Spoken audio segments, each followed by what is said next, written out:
হারলেও বাংলাদেশ, জিতলেও বাংলাদেশ। কিন্তু এই বলে এভাবেও খারাপ।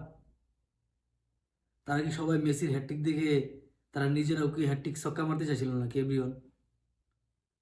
প্রত্যেকটা ব্যাটসম্যান আজকে যারা আসছে সবাই আসলে বড় হিট করার জন্য খুবই তাড়াহুড়া করছে। কিন্তু কেন এত তাড়াহুড়া কি খুবই প্রয়োজন ছিল? মানে একটা দুইটা ব্যাটসম্যান পড়ে যাওয়ার পরে, তিনটা চলে যাওয়ার পরে তারপরের ব্যাটসম্যানরাকে একটু ধরে একটা পার্টনারশিপ করা গেছে না? মানে এই দায়িত্বশীলতা বোধ কি তাদের মধ্যে নাই? এইটুকু আসলে টিম প্ল্যানটা কি ছিল? আজকে টিম প্ল্যান কে করছে? মানে কি এরকম টিম প্ল্যান নিয়ে কিভাবে একটা ন্যাশনাল টিম চলে?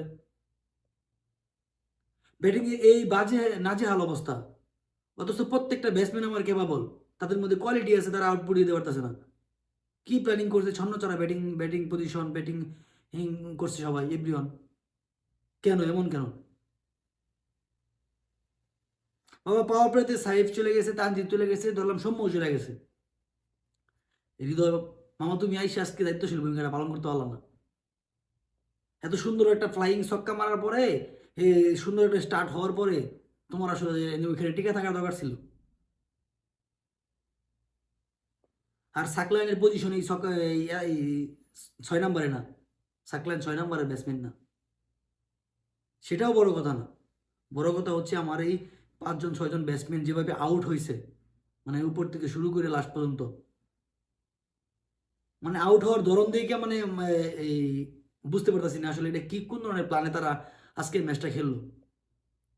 খুবই লজ্জাজনক এমন ব্যাটিং, খুবই লজ্জাজনক।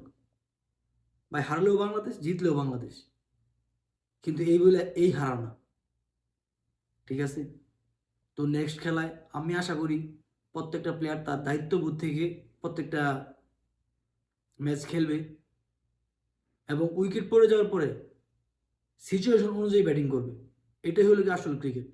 আজকে তারা কেউ সিচুয়েশন অনুযায়ী ব্যাটিং করে নাই, যার ধরুন আজকে এই অবস্থা ছিল। আমরা আজকে যদি 20টা থেকে 30টা রান বেশি করতে পারতাম, ম্যাচটা উইন করতাম। কারণ আমাদের বোলিং সাইড অসাধারণ বোলিং করছে। আসলে এত অল্প রানে তো এই অস্ট্রেলিয়াকে আটকানো সম্ভব না। তারপরও ভালো ফাইট করছে। ইনশাল্লাহ আশা করব আমার ব্যাটিং যারা আছেন আপনারা দয়া করে একটু দায়িত্বশীল ব্যাটিং করেন। ঠিক আছে? একটা ওডিআই সিরিজ জিতে সবাই বেশি লাফালাফি করেন না।